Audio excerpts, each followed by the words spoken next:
Hello team, welcome to another ATP Geopolitics video with myself, Jonathan MS Pearce. This is Ukraine War News Update, first part thereof for the 23rd of June 2025. And my goodness, there's going to be a lot of content out today because we've got a lot to talk about. Who knew? Too much going on around the world. I've changed my opinion on Iran a little bit, and that might be very significant. And there's some content on that I'm not excited to talk about. I'm kind of intellectually excited to talk about, I guess. But obviously, this is a very dangerous period in world history. And I have a huge military aid video to do because, my goodness, I haven't done a military aid video for sort of 3 or 4 days. Loads of stuff been happening and it's been piling up and piling up. So I might even have to split that into 2. It's a lot to go through there. So that's to look forward to. Right, let's go to the Ukrainian general staff figures for the Russian losses for the day before. All the usual caveat supply, of course. You can find them linked in the description below. We have fairly typical figures in terms of personnel losses, 1,010. 1 tank, 5 AFVs, so fairly low across all of those numbers. Personnel is still above 1,000, so I say fairly low. It's not. It's pretty extraordinary. But well, it's pretty ordinary. But that itself is quite incredible. That we've normalised over 1,000 casualties on a daily basis. Anyway, 58 artillery systems is a massively high number, and we're going to be talking about that number. Not particularly today, but this idea that there are some often really high numbers of artillery losses. What's going on there? And surely you can't be serious that they're losing that many on a daily basis. Some people might say. And there's a bit of a comeback to that. 2 multiple launch rocket systems and 127 vehicles and fuel tanks. So fairly high in that latter category. And 2 MLRS is also pretty good there too. Okay. Moving to Jakub Janowski from Oryx, we have the loss lists over the last couple of days. In fact, the Ukrainians only losing 4 bits of kit, 3 are drones. So 1 M113, really, because I'd ignore the drones personally. 1 M113. So they've got 1 loss, really. Taking out the drones here, actually, that's 19. So we've got 19 bits of kit to 1. That's a 19 to 1 ratio. Of course, that's exceptionally high, but that's going to be somewhat anomalous. We have a T-90M tank destroyed. That's pretty good for the Ukrainians. That's one of the, well, it is the best Russian tank, let's face it. We also have a fuel train tank also destroyed there. And then a bunch of other equipment. But this one's pretty important. The zoo park, I showed that yesterday, the video of that getting hit. That was damaged. That's an incredibly expensive piece of kit, so that's going to be good for the Ukrainians. Okay, so not many Ukrainian losses there. That's good news. Right, in terms of personnel, Russia's transferred the bodies of the dead in a terrible condition. What are we talking about? Well, this is the dead body. I don't know if it's an exchange. We heard that the Russians gave a lot of dead bodies to the Ukrainians. I didn't hear about what went the other way. I mean, I'm presuming it's an exchange, but it might not be. But anyway, there was then this claim that the Ukrainians had received at least 20 Russian dead bodies in that consignment. Sometimes, but then they are complaining that the state of these bodies, they are in terrible condition. So Russia transfers the bodies of the dead in terrible condition. Sometimes it's just a bag of bones. We record cases when one bag may contain body parts of different people, according to the National Police. So it's a bit of a nightmare for them to go through that. There was a chap that got into a bit of controversy as being the person sort of responsible for the kidnapping of the raccoon from Kherson. There were these, not only did the in the Kherson region, in Kherson city itself, lose a lot of artifacts and artwork, historical artifacts that showed that the Russians were not interested in following the Geneva Convention and were just stripping these places of their culture. They also lost some animals in that as well. Now, famously, a raccoon got kidnapped and stolen from Kherson. Yesterday's kidnapper, Oleg Zubkov, a collaborator and owner of the Crimean park Taigan, had his throat bitten by lions. I don't know if he's dead. I thought he was injured, but he may well be dead. He is connected to an artificial respiration apparatus. Oh, so he's not dead. Yeah, so he is in a spot of bother, one might say, attacked by his own Lions, who I think had previously attacked someone on that site 8 months ago anyway. Maybe we have a Russian version of the Tiger King going on here. Okay. Artillery systems getting owned. So this is where we are going to go and speak about this incredibly high number that we often see in the category of artillery systems on a daily basis. What is going on there? Surely that can't be realistic. Andrew Perpetua, who looks at gazillions of images and videos a day, says artillery systems getting owned. I personally find the Operational Command South reports to be very likely accurate because they post some days that are like, we destroyed a Lada, a motorcycle and a mortar, and then other days they're posts that are like, we destroyed 45 D-30s. What's he talking about? Well, Kriegsforscher, who was someone who was fighting up in Kursk Oblast when there was the attack into Kursk. I don't know where he is right now. But this is, I think, referring to the General Staff South, if that's correct from what Andrew was saying. All the time, I was skeptical about claims from the Ukrainian General Staff in terms of targeting and destroying such a big amount of Russian artillery on a daily basis. So this is a serving soldier in the Ukrainian Armed Forces saying, oh, I was skeptical about the amount of artillery listed on the daily figures. But he says, now I see. So for the last 7 days, and he's talking about just, I think, his unit, we destroyed 3 BM-21, so 3 multiple launch rocket systems and 7 towed artillery. And that's just a small part of the front line of 20 kilometers. So they are doing 1 a day over 20 kilometers and 3 BM-21s in that time. So then you have a front line of, say, I don't know how long the front line now is because it effectively includes the whole of the northern border. You used to say it's 1,000 kilometer front line, but now we're hearing 1,200 kilometers, more than that, right? So you multiply these figures across the front line and go to maybe even more insane areas, and you start to get an understanding of these figures. To help us be, so the problem is that the discrepancy between the reported and the claimed numbers and the posted visual evidence is extremely high for equipment like artillery, says Jakub Janowski from Oryx, and the numbers posted daily by the MOD don't split hits and destruction, making the overall number deceptive.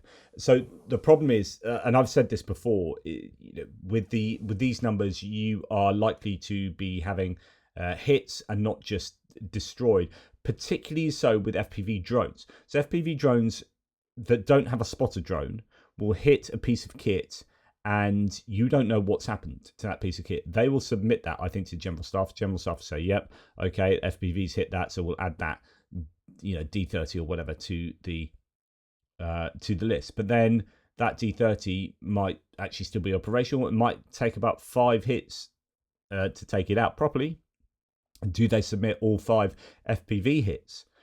So on and so forth. And there will be issues with the numbers, but also you don't get spotter drones. So part of the issue with the artillery numbers particularly is you've got loads of drones flying all over the place on the contact line. So if you have a mechanized attack on the contact line, you'll have drones spotting for other drones that are hitting and hitting and hitting, and then the spotter drone you sees everything and you count everything up.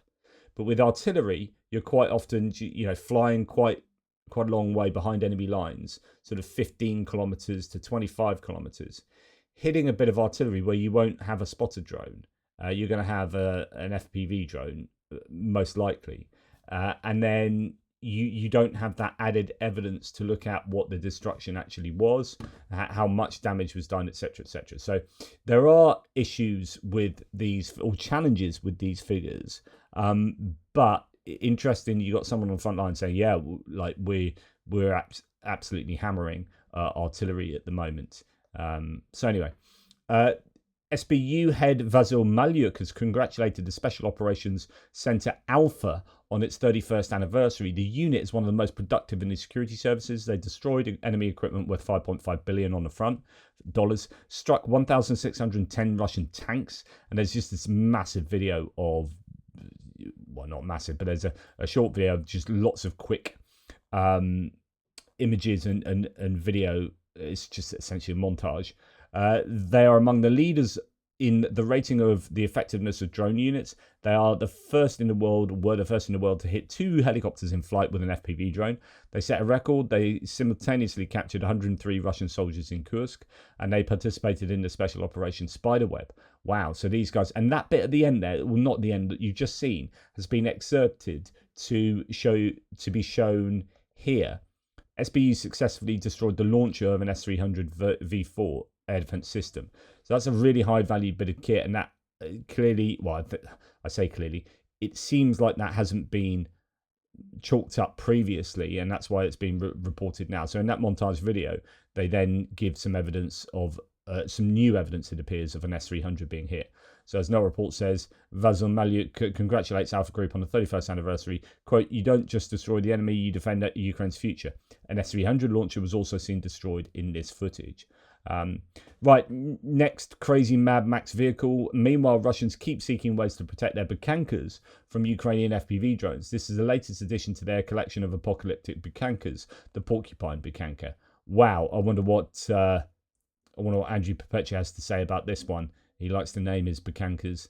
I don't know what this prickly loaf is going to be, but my goodness, that's a pretty incredible arrangement there, and that's all to stop, of course, FPV drones hitting the Bukanka full on there. I don't know how you get into that vehicle.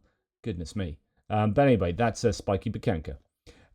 Right, destruction of the Russian armoured column through the eyes of the Sky Fury unit of the 54th Mechanised Brigade. We have another, it appears, yeah, brilliant. We have another armoured column being hit here, and you can go and check this out at your leisure. You can see the vehicle getting caught up around there and going bang. There is a little bit of talk about big tank ditches doing quite a good job at the moment in terms of the Ukrainians having built these much further back, and the Russians are now meeting them in certain places on the front line where they have extended their control, and they're coming up against a bit of problem there, and the Ukrainians can, well, in this case, as you can see, hit them as they are sort of unable to overcome those tank ditches. Right, what else? We have the destruction. So this is actually leading somewhere, these 2 points here. So we have the destruction of the location of the enemy personnel from our MiG-29 using GBU-62. So this is one of the variants of the guided glide bombs that the Americans have provided. So a couple of them striking there, it seems. And as I keep saying, there's loads of footage coming out every day of Ukrainians successfully striking with guided glide bombs. Here's another one, quite incredible footage from, I don't know, from the Kursk region, right? This is completely relevant for what I'm just about to say. You got a massive explosion of a building there, probably some kind of troop accumulation in the Kursk region, absolutely shellacked by these guided glide bombs. Now, we're then going to go on to speak about this, and I meant to share this with you yesterday, but I put it in the wrong group of tabs and whatnot. Russians apparently are not happy with Ukraine's progress in the Sumy region. So this is from a Russian channel. Now, a little more detail about what's happening in the Sumy direction. A black day for the Marines in Mariupol, whatever that is pronounced. The 810th Brigade, so this is one that's been heavily hit prior to coming to Kursk, and then heavily hit in Kursk, as the 155th have as well, and we're going to talk about them. So both of these getting a real rinsing potentially in this region. The 810th Brigade was hit hard, many were killed, and about a platoon was captured. We saw 12 captured yesterday, I think. A little less than a platoon, but that doesn't make it any easier. We had to leave Andriivka, the 150, so that's one of the villages that's been retaken up in the Sumy Oblast. 155th Marine Brigade, this one. So the 810th was getting rinsed in Krinky prior to coming up to Kursk. They were absolutely taken to task in Krinky, lost so many pieces of equipment and personnel. And in Vuhledar, when Vuhledar saw 100 and whatever pieces of equipment destroyed on minefields and with artillery, consistent destruction of Russian material, and a huge loss of those crack troops, to the point they were reconstituted something like 9 times, and that was goodness knows how long ago. So it's be way more than that now. So 155th have ended up in Kursk, and they've had a hard time there. So here we had to leave Andreevka. The 155th Marine Brigade was unable to correct what the command of the 30th MSP allowed. Andreevka is completely under the control of the Ukrainians. There is fighting in Alexivka, another village there. There are no changes to Yanokivka yet, but we are now trying to hold our positions rather than move forward. So the idea is in Sumy, which is supposed to be this area of offensive for the Russians, as they moved on down through Kursk, retook Kursk, then came down into Sumy and are supposedly trying to get as close to Sumy city as possible and just flatten it. There's talk that the Ukrainians are countering there, and they are pushing them right back. Also, Syrsky claimed that 90 square kilometers of Kursk are still under Ukrainian control. Now, that's probably mainly going to be around Tetkino, and if that's the case, then they probably control a lot more land around there than mappers are giving them credit for. It could also be these other areas of Kursk that haven't quite been flushed out of yet. Anyway, to continue here, we had to leave, there are no changes to Yanokivka yet, but we're now trying to hold our positions rather than move forward. So they're on a defensive. This is the mission here. Near Tetkino, the commanders are driving 1427 from Glushkovo along the railroad to the treatment facilities. But damn, first solved the problem with the drones. So many people have already been killed for no reason. And also, and this is the key, that's why I've just shown you these two videos of successful aviation strikes with guided glide bombs. And also, how tired they are of aviation. They fly like Jews in Iran. So what that means, this is a really significant claim. And while it might only be sort of an anecdote from a single source, the idea here is that the Israelis over Iran have complete air supremacy, right? And that's allowing them to just go and bomb the crap out of whatever they like. This Russian is saying that the Ukrainians are flying like the Israelis in this region. Now, I don't think it really means that they have air supremacy. That's really taking it too far. But there's probably at least air parity going on in this region to the point where the Ukrainians can freely hit what they like with their aviation. And we are seeing that. So this is a really significant admission from the Russians here. They are not afraid of anything, and their accuracy has increased. Something definitely needs to be done here. We read it ourselves and realise that nothing good came out of it again. Well, that's how it is. Really damning indictment of the situation up there for the Russians in the Sumy area.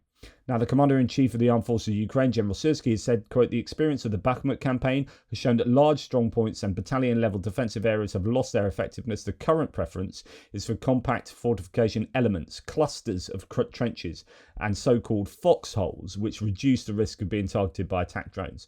So rather than having big, open trench lines or whatnot, it's like little foxholes, hopefully in under the canopy or in tree lines. It says this shift reflects a broader evolution in modern warfare, particularly in drone-dominated battlefields like Ukraine. Traditional fixed defenses present easy targets for loitering munitions and FPV drones, which have become cheap and precise. By decentralizing and miniaturizing defensive positions, Ukrainian forces increase survivability, flexibility, and the ability to rapidly adapt to fluid front lines. The adaptation signals a move away from Cold War era doctrines into a more dispersed and drone-resilient defensive strategy. Wouldn't surprise me at all. That seems to be confirmed by a number of different sources and imagery as well. Now, Ukrainian Armed Forces spokesperson Vitaly Sarantsev says the number of military injured in the training ground strike on Mykolaiv region is now 14. So unfortunately, I think in Ochakiv, across from the Kimburn Peninsula, there was another one of these Russian missile strikes on a Ukrainian training ground. I don't think this was as bad as we have seen, but not great. Controversially, he also says the victims did not follow safety protocols, being too late to take shelter. So it's maybe not the case that it was a result of poor planning or anything like that. Just the soldiers and maybe even civilians didn't follow the protocols. In what I believe is a related incident, says Tim White, 3 civilians have been injured in a missile attack in Ochakiv. A boy aged 7 and 12-year-old girl are 2 of the victims. They had a woman aged 46 and are all in moderate condition. They might have been caught in the first strike. So Zelensky has now chimed in on this. I'm waiting for a full report on the consequences of all the circumstances of a Russian missile strike on the training ground in southern Ukraine. Not the first such strike, unfortunately. There are casualties, there are injuries. Full responsibility is required. I don't think it's worse than other ones we've seen, but still, these kind of strikes happen far too often. Some imagery coming out from Pokrovsk to show that it is still getting an absolute hammering by probably artillery and whatnot. As the world focuses on the escalating war between Israel and Iran, says Tatarigami, the war in Ukraine has not paused. Russia continues its brutal campaign targeting civilians. These images taken and shared with us by volunteer Yana show the aftermath of recent strikes in Pokrovsk area. So that's going back to the strike in Ochakiv. 3 killed, 14 wounded is the latest in that strike on the facility. And if those 3 killed are civilians, then that gives a slightly different dimension to it being, to there being significant casualties from the soldiers' point of view. Russia launched a missile attack on the training ground of the Ukrainian mechanized brigade where military personnel were being trained, according to ground forces. Okay, and then just to let you know, there's a massive forest fire in Zabalkalsky Krai in Russia, and it's grown. The wall of fire is approaching other settlements, and of course there are annual issues with wildfires in Russia. There are always, but the problem is exacerbated by the fact that they would ordinarily use conscripts to fight those fires, but those conscripts are now being used in the context of the war. Right, now moving on to distance strikes, we have the Russians launching 368 aerial threats into Ukraine. So the Ukrainians did a pretty good job because it was a harsh night last night. Kyiv was particularly targeted in, and there's some pretty horrific sights coming out from there. 352 Shahed drones and other types of drones, 339 of which were shot down. That's a really good interception rate. 11 Iskander-M or KN-23 ballistic missiles, 7 of which were taken out. 7 out of 11 is good, although there are some different claims here. So this is no reports. Max 25 has 10 out of 11 were shot down, and 5 out of 5 Iskander-K missiles being shot down. Those are cruise missiles. So there's a slight disparity between the figures there. But even if it's only 7 out of the 11 Iskander-Ms or equivalent, that is an exceptionally good strike rate for ballistic missiles.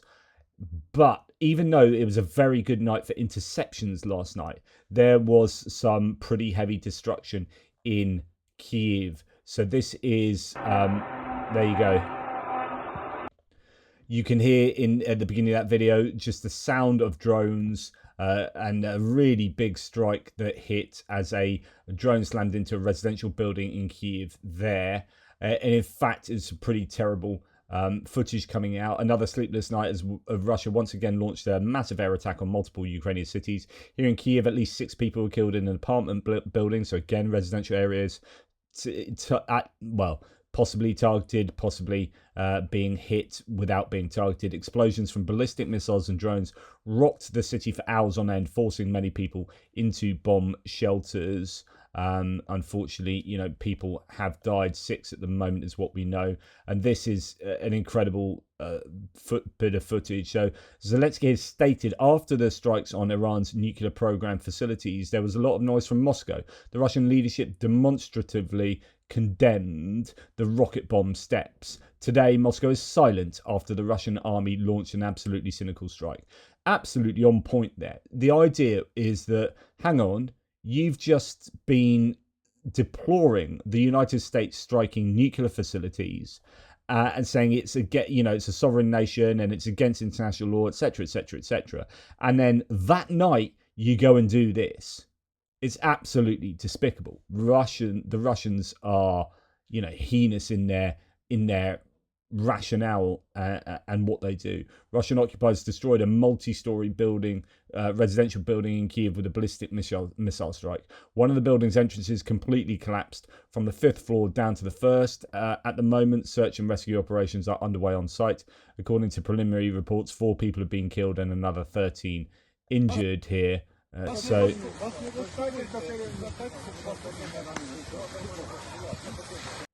that's a ballistic missile coming down on a residential building, and what it does, it's just horrific stuff. Kiev woke up to horror, says no reports of Russian strike obliterated an entire apartment block entrance in Shevchenskivsky district. Strikes also hit Podilsky, Holoisivsky, Sviatoshnisky, and Solomiansky and Darnitsky districts. So far, 6 are dead and 19 are injured. A Russian attack damaged also an entrance to the subway in Kiev. The subway is used as a shelter during Russian attacks. And in fact, last night was one of those nights where there were quite a few people in the metro again. Here we can see a Russian missile lying in the middle of a yard somewhere in Troishchina in Kiev. So, yeah, a real tough night for the Ukrainians, but they did a pretty good job at intercepting. But, of course, what goes up must come down.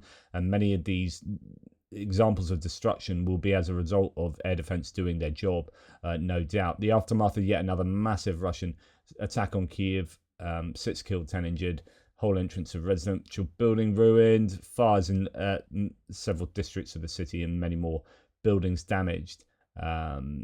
So, yeah, it was a hard night there for the Ukrainians. And some footage of Russians hitting of a Kiev Polytechnic Institute buildings in Kiev. Many of my friends graduated from there, says this particular source.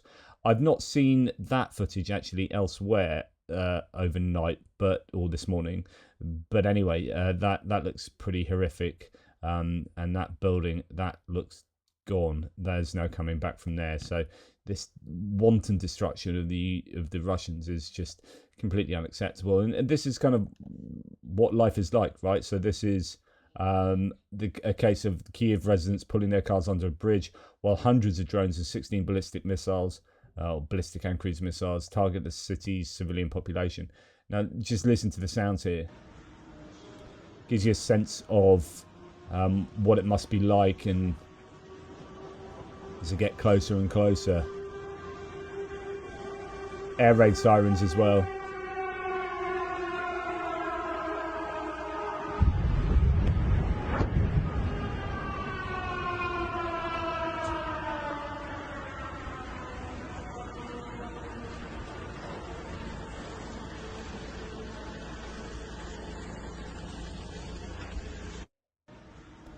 Just horrible sounds, and sounds that we don't experience on a nightly basis in our comfortable homes. Bilaserka, one woman and a pensioner has lost her life. A woman has lost her life. There are 4 other casualties from an attack going on there. Kiev region update now. Video raging fires in Bilaserka. So this is obviously close to Kiev. Meanwhile, emergency power cuts are likely in Ukraine's capital as the bombardment continues, and that was in the evening last night, or earlier in the night. General Sursky says, we are getting modern light engine aircraft to shoot down the Shaheds. There's certainly an aircraft I'm going to share with you on the military aid video, which is, I think, designed to fly fairly close to these Shaheds and use electronic warfare on them to take them out. According to the Commander-in-Chief, there are new projects thanks to the assistance of our foreign partners, something to watch out for.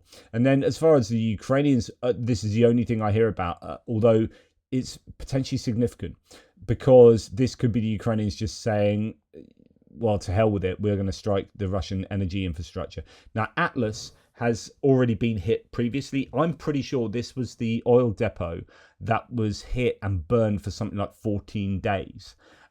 Way back when, well, I'd say way back when, so within the last year.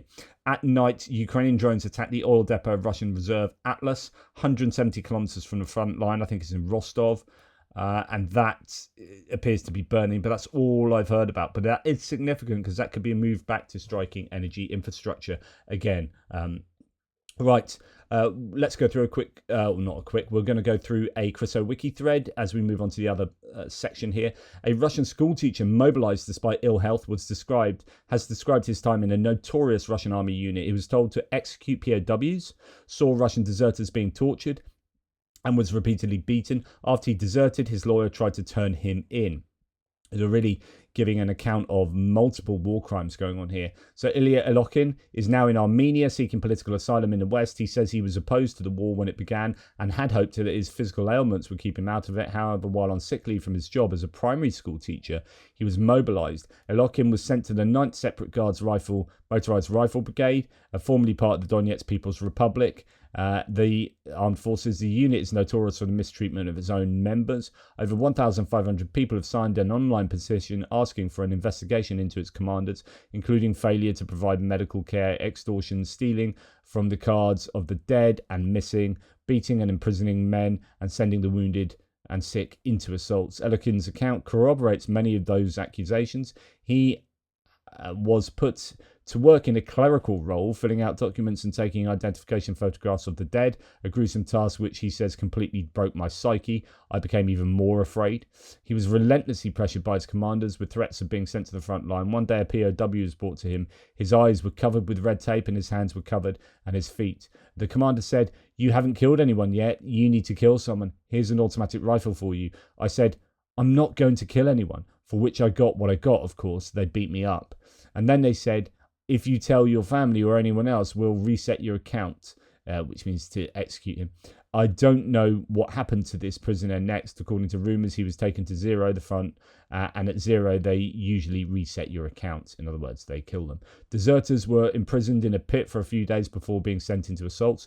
None of them returned. If they didn't want to fight, they were immediately executed. Others were tortured. And here's another, one of the many videos of these zindans where deserters and refuseniks are held captive before often being sent to the assault. In my presence, they brought in 2 deserters. They began to interrogate them, called them traitors, beat them on the legs with a stick, and then they sat them on a chair, poured water on them, connected iron wires to their fingers, and turned on the current. I saw all this. I said, "You can't do that." They said, "If you try to tell someone, we will do the same to you." Elokhin was also threatened, beaten and assaulted with a stun gun. He was made to dress in women's clothes in some kind of black mask, and they took pictures which they then threatened to publish if he disobeyed, to depict him as a BDSM participant. Soldiers then systematically robbed by their commanders. Convicts were immediately sent to the front lines as they didn't have anything worth stealing.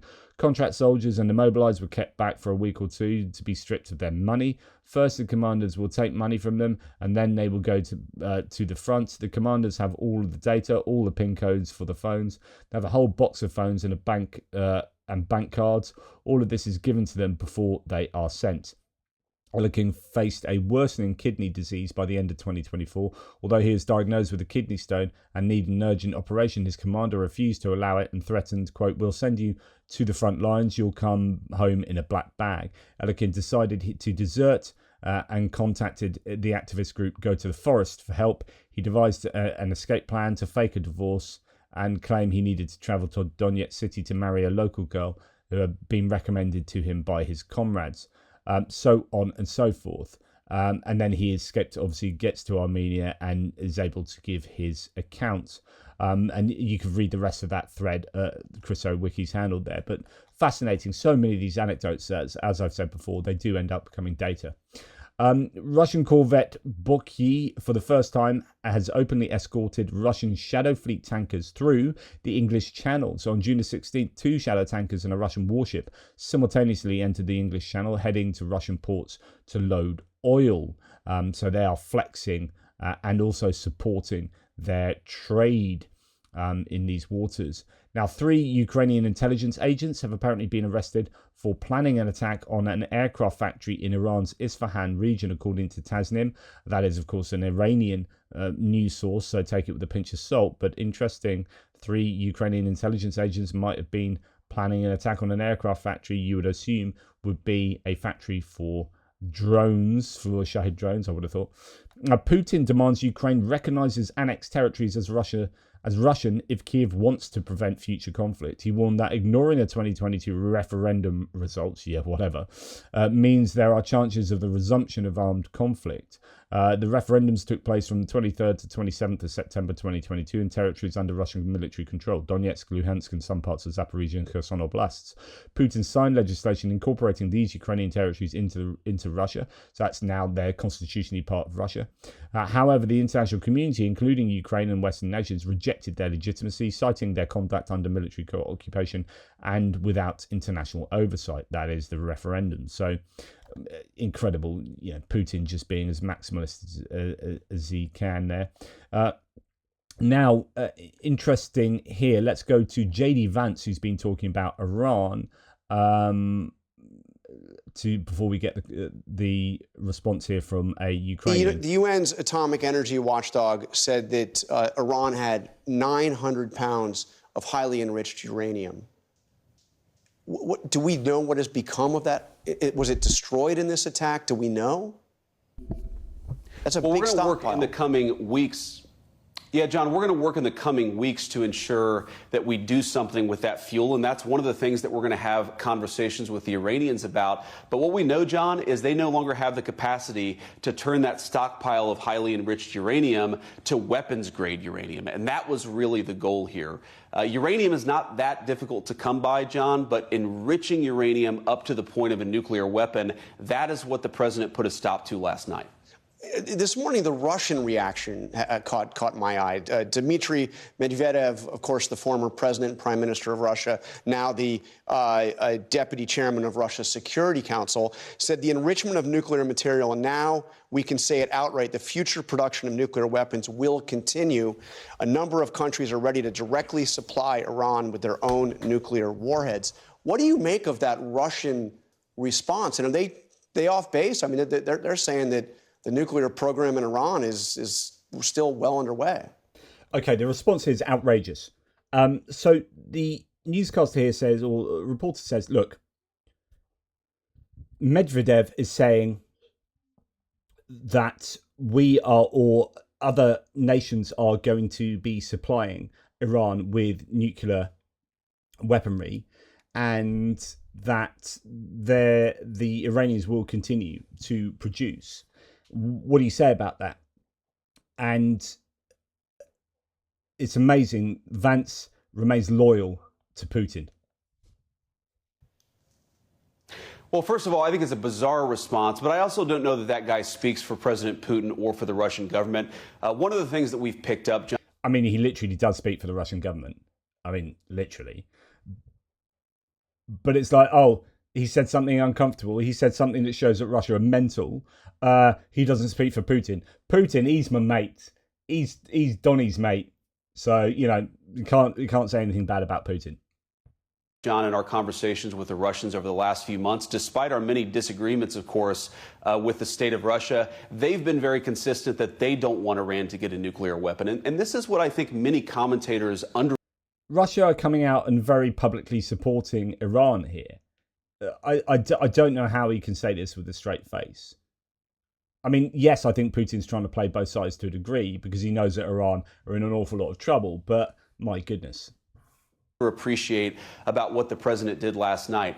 Iran having a nuclear weapon, nuclear proliferation in the Middle East is a disaster for pretty much everybody. It's one of the few issues where Russia, China, and the United States have broad agreement is that we don't want to see a nuclear arms race in the Middle East. So what the president did was very important. I'll let President Putin speak to what the official Russian position on this is, but I feel very confident that both for Russia, for China, and most importantly, of course, for us, we don't want Iran to have a nuclear weapon. And I think that goal is going to continue to animate American policy for the next few years. What's outrageous here is Vance starts off by saying Medvedev doesn't speak for Russia. And then Vance goes on to speak for Russia. It's like Medvedev doesn't speak for Russia, but I do. And they don't want Iran to have a nuclear capability. What? I'm ignoring what a Russian in an official capacity says, and I'm going to just talk over him and I'm going to tell you what Russia really believe. Me, JD Vance. just outrageous. Now, it's interesting to see how Ukrainians are reacting to what took place and what is taking place in Iran. Republicans Against Trump here reports that Ukraine's foreign ministry has issued a statement on the strikes against Iran's nuclear sites. So this is apparently the Ukrainian Foreign Ministry's official statement. Iran is complicit in the crimes of aggression against Ukraine. The Iranian regime is providing military assistance to Russia, including the supply of drones and technologies that Russia consistently uses to kill people and destroy critical infrastructure. Ukraine, which has made the largest contribution in human history to nuclear disarmament, so Budapest Memorandum, getting rid of nuclear missiles in exchange for security guarantees or assurances from Russia, UK, US, etc., understands better than anyone the level of threat posed by weapons of mass destruction. Ukraine has the moral right to state that the elimination of Iran's nuclear program would make the Middle East and the entire world safer. So actually, they are drawing a line where they say Ukrainians are officially saying that they support US's attacks. Now, this might be something they're saying also to get them on side with Trump. And so Trump just sees them more in a more positive light and is therefore more likely to come to support Ukraine. So there could be a little bit of clever statescraft going on there. But here, Stas Olenchenko, who is a tech writer, he talks about Ukraine media and propaganda. So he says, I'm going to be brutally honest with you. As a Ukrainian, I don't know exactly what I feel about America's strikes on Iran. Let me explain. As a person who believes in democracy and human rights, I'm sure that a country like Iran should not be allowed to have nukes. My people have seen firsthand what happens when a fascist dictatorship has nukes. This leads to unpunished evil and more violence, not less. I also think there is no place for moral justification of Iran's regime. It's inhumane and evil. Many Ukrainians were murdered by Iran's drones and rockets supplied to Russia. Iran's current regime deserves a brutal destruction as much as Russia deserves one. I also can't help feeling bitter. So this is what having the US as your ally looks like. In other words, what he's saying is like, wow, Israel really are allies of Russia, of the US, because look what the US is doing to support Israel. They haven't done that with us. So this is what having the US as your ally looks like. America's escalation, he continues, escalation concerns and dancing around Russia since 2014 look like a thick layer of excuses covering a very basic truth. The truth being that the US never really saw an enemy in Russia and an ally in Ukraine. That is, that it was more afraid of Russia losing the war than it genociding a European nation of 40 million out of existence. So the US would rather Russia didn't lose the war than there wasn't this genocide in a European nation. And he says this stings a lot. This is especially painful since Trump has spent the last 5 months finding new ways to blame Ukraine for the war and paint Putin as a friend. There is no moral, neither geopolitical difference between defeating Iran and defeating Russia. They're both evil. There's no moral or geopolitical difference between defeating these two.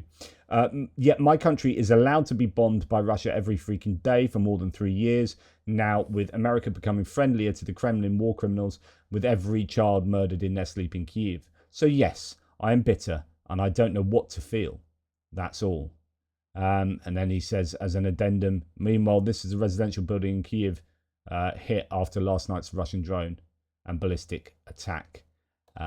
So yeah, some confusion there because, you know, on the one hand, the US is showing itself in this way as a proper ally of Israel. On the other hand, they are striking Iran, who this guy believes are bad guys aligned with Russia and helping Russia to kill Ukrainians. So that there's, and then of course you can bring in international legality and all sorts. Now, Senator Lindsey Graham is sounding quite buoyant about the possibility of this bill that might go through the Senate. It has 84 co-sponsors, bipartisan bill on Russian sanctions. How does this affect Russia? I've got 84 co-sponsors for a Russian sanctions bill that is an economic bunker buster against China, India, and Russia for their brutal invasion, Russia's brutal invasion of Ukraine. I think that bill's going to pass. We're going to give President a waiver It'll be a tool in his toolbox to bring Putin to the table. Is it time to vote on that bill? It's time to vote. Putin is getting worse, not better. Give the president a bunker buster tool economically to get Putin to the table.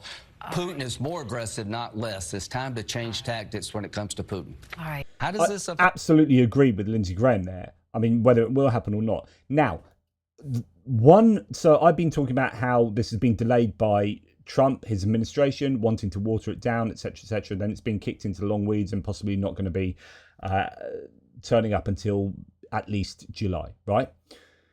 Now, Michael Weiss says the problem, apart from Trump, is the original bill was written so poorly and broadly as to be unenforceable per congressional sources. So Michael Weiss, as a reporter, is saying, as a journalist, is saying, look, actually it was just not very well written, and it could have caused loads of problems in its original form.